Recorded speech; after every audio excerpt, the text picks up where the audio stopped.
Assalamu алейкум, урматтуу мекендештер, кадырлуу карастанттар, арбаңыздар. Биз кайрадан Ордолуу Ош жергесиндебиз. Албетте биз келаткан бул ушундай чакан көчө. Биз Ошко салынуучу муктаждар үчүн турак жай комплекстин көчөсү мына ушул туугандар. Буюрса азыр иш башын баштоо үчүн баары документалдуу, мыйзамдуу болуу үчүн биз азыр архитектурадан атайын кызматкерлерди алып келип, азыр жерди толугу менен баягы границаларын кандай кылып салыш керегин баардыгын көрүп алыш керек болуп турат. Мол жол келип токтоду, көрдүңүздөр, азыр түшүп баарын көргөзөбүз. Туугандар, мен келген жол мына ушул да. Көрдүңүздөрбү? Мына тар жол менен келет. Эми бул жер мынчалык негизи жол ген план боюнча мынчалык тар болбосо эми билбейм. Баарын архитектура өзү тактап берер. Бирок жол тар. Балким жашоочулар чыгып алган же кандай билбейм, кыскасы.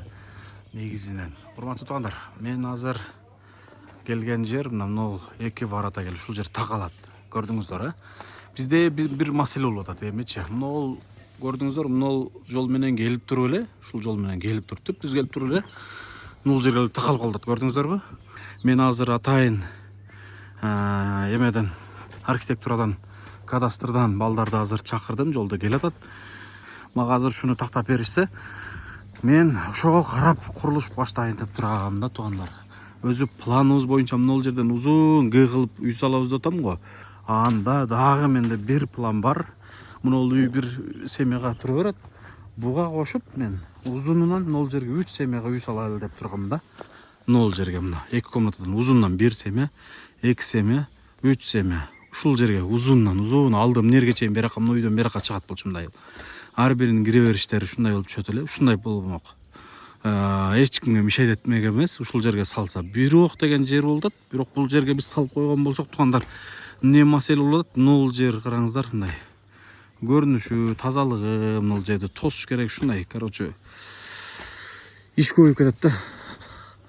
Иш көбөйүп кетет. Эгерде бизге жолго эч кандай тоскоолдук жаратпаса бул жер, анда биз туугандар мына жерге узунунан салган болсок, эшигин алды сонун болуп баардыгы көркүнө чыгып, мындай баардыгы ирети менен түшөт эле да. Ал эми мына жерге узундан салып алган болсок, мына эшигин алды кенен ачык болуп калып кетет экен да. Анда биз бул жерде узундан мына жерде тротуар, аркверки, баягында брусчатка, эшигин алдын асфальттап, балдар аянтчасы, аркверки жашылдандыруу кылып туруп, мына жакты тосуш керек болуп калат да, пискаблок менен узун кылыпчы. Ошондо өзүнө келет. А то мына жагыңызда караңыздар, чатырман, ызы чуу дегендейчи. Ушул мени ойлондуруп атат, туугандар. Мен азыр кадастрдан, архитектурадан келаткан жумуш топту күтүп атам. Азыр келет. Менин колумда турган мына ушул жердин китеби, кадимкидей кызыл китеп менен алганбыз, көрдүңүздөр, Так, мен эми көргөзүп коеюнбу, мынакей, бисмилла. Биз бул жерди мындай сатып алганбыз, туугандар. Мына жер, мына ген план боюнча мына мен келдим дагы азыр, мисалы, мына жол келип туруп, неге такалды, көрдүңүздөрбү, мына жерге такалат дагы, бул жерден эмне өтпөй атат. А план боюнча мына жогоруда, айылда, мына жакта жогоруда, мына жакта айылда мына жол бар экен, көрдүңүздөрбү? Туугандар. Мына бүт баардыгын документалдуу кылып буну сатып алганыбызда жөн эле алынган жер эмес, бул кадимки кызыл китеби менен мына караңыздар. Мынакей. Мына Альмиева Светлана деген ушул жер. Альмиева Светлана деген ушул үйдүн хозяйыны Русландын атасынын бир тууган карындашы болгон. Сапарбаев Медерек бул фонддун жетекчиси. Биз мына ушу бизге катталган. Мына буюрса жумуш топ келди. Азыр бизге баарын көргөзүп берет, туугандар. Салам алейкум, келдиңизби? Так, таксыр, мына ушул жер да. Ушул жер. Бул жерге мурда кийин келип жүргөнсүз да сиз, Ооба. Бул жерди билесиз, адрести, Конечно. Мына жерден ушул кетип атат да, эми ген план боюнча. Мына коштаңыздын сервитуту наркы көчөдөн каралган. Бул жактан чалып туруп алдынан дагы. Воротасы бул аркаданбы негизи? Анда алдыдан кошумча ворота ачылган экен да? Ооба. Биздики алдыдан гана, Сиздердики алдыга. Түшүнүктүү, анда өлчөйлү, анда туугандар ушундай. Так, туугандар, биз буюрса мына азыр жаңы эле архитектурадан келип жердин бүт границаларын көргөзүп берип кетти. Эми туугандар бардык нерсе баягы пенде биз ойлогондой нерсе боло бербейт. Бардыгы мыйзам чегинде болуш үчүн ар кандай баягындай өзгөрүү боло бериши мүмкүн. Бизде дагы эртең эми усталар менен келгенде дагы бир пландаштырып сүйлөшө турган болуп атабыз. Эми өзгөрүү болушу мүмкүн болуп турат. Туугандар дагы кыскасы кайсыл жака кандай кылып салыштыкты Кудай насип болса, Алла буйруган күнү, Алла айткан жерге, Алла айткан инсанга үй салынат буйруса. Мына мен турган жер ушул жер. Эми көп нерсени балким бул видеодон айтканга туура келбейттир. Кызыккандар үчүн телефон чалса, мен телефондон толук түшүндүрүп берермин. Биздин нол жерге узундан түшө турган үйүбүз өзгөрүү болуп, балким мен ойлоп атам. Эми кеңештик, пландаштык эшиктин алды кенен, чоң, баягындай болуш жакшы болуштугу үчүн, ол жакта высоколь бар, ага жакын болбош үчүн биз нол жерге план ой болуп атат дагы. Нол үй турат го. Нол үйдүн нол жагына. Мисалы, нол жерге чейин бир узундан, мисалы, мына жер ушундай турса, шу узундан 3кө бөлүнүп, мисалы 2 бөлмөдөн мынандайын 2 бөлмө, дагы 2 бөлмө дегендей, же дагы ойлонуштуруп Г кылып ушул жерге 3 семьяга нол үй менен 4. Бул жерге биз туугандар ашып барса бир 4, балким 5 семья гана батыра алат окшойбуз го, туугандар. Ушул 4-5 семья болсо да ушуну баштап азыр усталар дагы айткандай, усталар дагы ушундай бир несерьезный усталарды таап алдым, түшүнбөйм, чалсам 2 күндөн бери болбойт, 2 күндөн бери ошто жүрөм, ушул ишти башташым керек эле. Жакшы, бүгүн архитектурадан балдар келип, ушул ишти бир ишибиз болсо дагы жеңилдетип чечип алдык. Кудай кааласа, эми устабыз дайым болсо эле иш башташ керек болуп турат. Ишти башташ үчүн баардык жерди, границаны бүт баарын тактап алып туруп баштасаң, кийин маселе жаралбайт туурабы?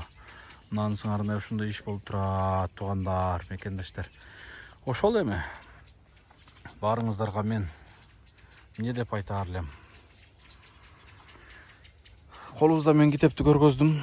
Бул Альмиева Светлана деген эжекебиз, ушул раматлык маркум Русландын атасынын бир тууган карындашына бул үй өткөн. Биз андан сатып алганбыз.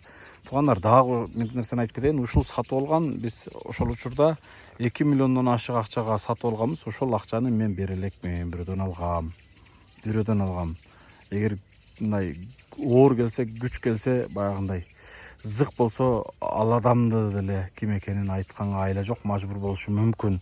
Бирок мен ал каражатты бөлүп болсо да беришим керек, туугандар. Бирөөлөрдү үйлүү кылам деп, бирөөлөрдүн муктаждыгын чечем деп, менин башымда кимдир бирөөдөн айтканда карыздар болуп турам да. Буюрса эми аны деле чечебиз, бирок бул жерди баштай берели деп турам, Кудай кааласа. Эми көп нерсени айта берсең, бирөө тап этип чыгып эле, мына карызың бар эле, ушул муктаждар үчүн ушу жерди алдың элең ма деп, андай деле кылыш кыйын экен. Мен канча какшадым, жердин каражатын берип койгула деп, ал деле чечилбеди, чынын айткандачы. Алла айткан күнү болот, буюрса Алла Таала жакшылыктан Алладан жакшылыкты үмүт үзбөй тура берсек, Кудай кааласа Алла айткан бир күнү ал күн дагы ал нерсе дагы чечилип калат. Ошондой туугандар, бул жака ушундай самовольный бүт баары ушундай үйлөрдү салып алышкан экен. Эми бул жерге да биз 3-4 семьяга үй салып берсек, бул жерге летний очокканасын, арка бүт пландаштырып жакшы нерселерди кылсак деген ниет болуп турат, туугандар. Кудай кааласа. Ошол да уста келгенде дагы бир кеңешебиз, пландаштырабыз, кандай кылабыз, эмне кылабыз, анын баардыгын алдыда көрөбүз дегендей, туугандар. Андыктан баарыңыздар тынч болуңуздар, аман болуңуздар. Ушул видеолорду башкалар менен бөлүшүп, видеого лайк басып, видеого ой пикир калтырганды унутпаңыздар. Видеонун астына биз счеттор да коюп кетели. Колуңуздардан келиши көмөктөшүп, ушул ишке жакшылыкка шериктеш болуңуздар. Албетте биз өткөнкү күнү биздин Жалал Абаддагы ошол умрада Меккеде чогуу ибадат кылган Медер деген агабыз 6-7 тонна цемент, жалпысынан 50 000 сом каражат жардам катары салган. Ага биз 9,5 сомго шагыл төктүрдүк. Ал эми 41 000 сом каражат турат. Ошого цемент алып дароо иш башташыбыз керек болуп турат. Усталар бошоор замат иш башталат, туугандар.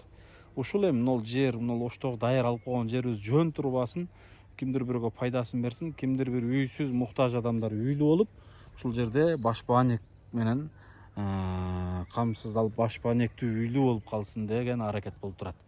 Баарыңыздарга рахмат. Ушул видеонун башкалар менен бөлүшкөнүңүздар.